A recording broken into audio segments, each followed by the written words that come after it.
It's time to go back to basics and start asking some 101 questions about China, about who leads them, about what they want, and how is it that Canada has found itself in the situation it's now in. We're now at the 1-year anniversary of the arrest of Meng Wanzhou here in Canada, and then the arbitrary hostage-taking of Michael Kovrig and Michael Spavor in retaliation.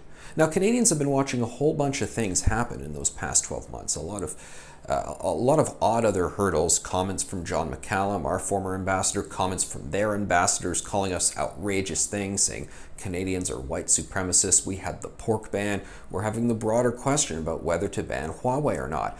And the way that this is being discussed by a lot of politicians is if, well, here's these events and they just kind of flare up here and there and they die down and hopefully we'll resolve this issue, then we'll go back to normal. Hold on a second. No.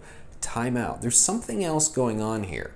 And the origins of that, the cause of that, is that there is a fundamental difference between our country's two systems and the way we think about things. And I'm not just talking about the sort of obvious fact that we are a Western capitalist democracy and they are an authoritarian Chinese communist state. They call themselves socialism with Chinese characteristics. That's how they describe it.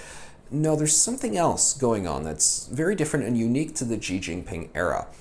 And I think Canadians would be well advised to study a document now known as Document 9.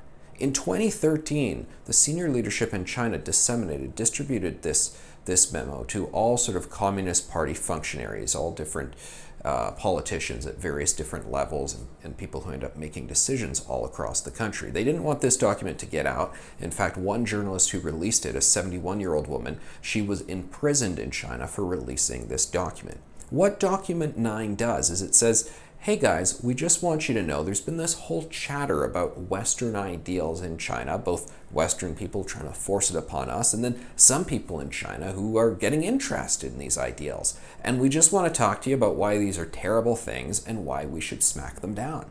And they talk about democracy, they talk about press freedom, they talk about the idea of universal rights, and they talk about an independent judiciary. And not in these sheepish ways. You can find it online. There are translations available. They don't talk about it in sort of coded ways, and this is my kind of interpretation of it. No, they actually use those very phrases, and they say those things are hogwash.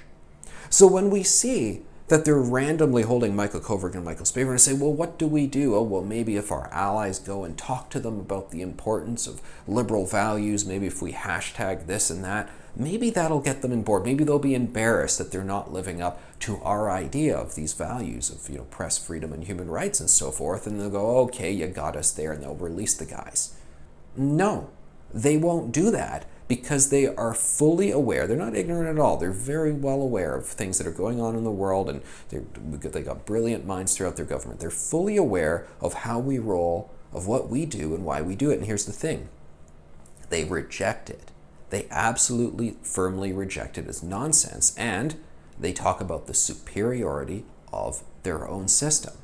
And I think before we really understand that, by we, I mean everyone. I mean, of course, the public. I mean, people in the media. I mean, people in big business who think, oh, what's the big deal? Let's keep doing deals with China so we can keep making our money. And most importantly, our politicians and our policymakers who don't even not answer these questions, but refuse to even ask the questions to themselves. Until we can understand this, I think our relationship with China is only going to continue to be rocky. Learn this, understand who they are, what they do, why they do it, and then adjust our plans and our path accordingly.